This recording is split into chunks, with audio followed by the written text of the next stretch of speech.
আসসালামু আলাইকুম। আমি doctor Umme Mezbah Akter, specialist transfusion medicine. আজ 14 জুন বিশ্ব রক্তদাতা দিবস।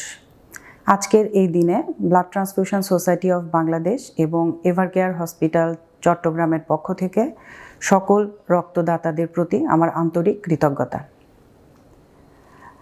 আর এই বছরের প্রতিপাদ্য বিষয় হলো one drop of humanity, donate blood, save lives. যদি বাংলায় বলি, মানবতার এক ফোঁটা রক্ত দিন, জীবন বাঁচান। বিশ্ব স্বাস্থ্য সংস্থার তথ্য মতে প্রতি বছর বিশ্বে প্রায় 12 কোটি ইউনিট রক্ত সংগ্রহ করা হয়। আপাত দৃষ্টিতে সংখ্যাটিকে বিশাল মনে হলেও বৈশ্বিক চাহিদার তুলনায় এটি অত্যন্ত অপ্রতুল।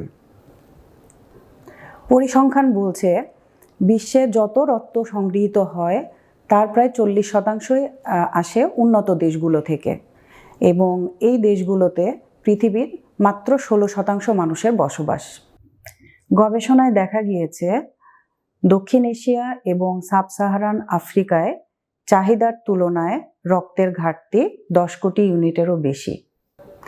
তাই বিশ্ব স্বাস্থ্য সংস্থার পরামর্শ হলো একটি দেশের ন্যূনতম রক্তের মৌলিক চাহিদা পূরণ করার জন্য মোট জনসংখ্যার 1% মানুষের রক্তদান করা প্রয়োজন। কিন্তু আমাদের মতো উন্নয়নশীল দেশগুলোতে চাহিদার তুলনায় এই সংখ্যাটি আরও নিচে রয়েছে। তাই আসুন আমরা সবাই মিলে রক্তদান করি এবং মানবতার সেবায় নিজেকে উৎসর্গ করি।